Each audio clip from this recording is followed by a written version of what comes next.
সারাদিন রোজা রাখার পর সন্ধ্যা রাতে বা ভোর রাতে মাছ মাংস এগুলো দিয়ে একদমই ভাত খেতে ইচ্ছে করে না, আর ভালো লাগে না। মনে হয় কি যে একটু শুটকির তরকারি হলে বা শুটকি ভর্তা হলে তৃপ্তি সহকারে একটু ভাত খাওয়া যায় পেট ভরে। হাই এভরিওয়ান, আসসালামু আলাইকুম। কেমন আছেন সবাই? আশা করছি ভালো। আমরা আল্লাহর রহমতে ভালো আছি। কান্ট্রি সাইড ইয়াম থেকে আবার একবার স্বাগতম জানাচ্ছি নতুন আরেকটি ভিডিওতে। তো আজকে আমি শুটকি তরকারি রান্না করব। তো ভাবলাম যে ভিডিওটা শেয়ার করি আপনাদের সাথে। আশা করতেছি আপনাদের কাছে ভালো লাগবে। তো তরকারি রান্না করার জন্য আমি সব কিছু রেডি করে রাখলাম। তো আমি এখানে তরকারির মধ্যে নিয়ে নিলাম পুঁই শাক, তারপর আলু, বেগুন, বিচিওয়ালা সিম আর অল্প একটু গাজর। এগুলো কেটে আমি ধুয়ে রেডি করে রাখলাম। আরেক পাশে নিয়ে নিলাম শুটকি, তারপর অল্প একটু মাছ দিব, কারণ মাছ বেশি দিলে আবার শুটকির ফ্লেভারটা আসবে না, গ্রানটা নষ্ট হয়ে যাবে এই জন্য। আরেকটা পেঁয়াজ কুচি। এই তো এগুলো দিয়ে আমি ঝটপট রান্না করব।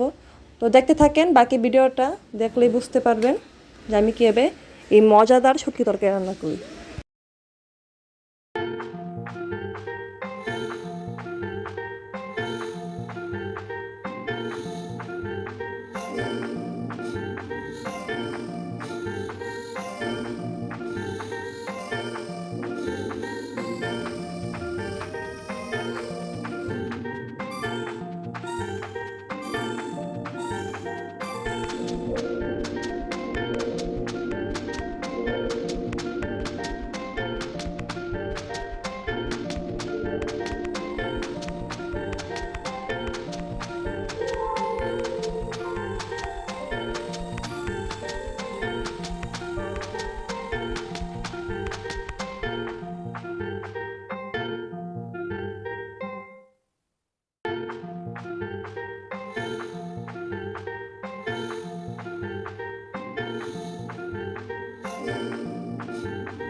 শুটকি তরকারি কিন্তু রান্না হয়ে গেছে।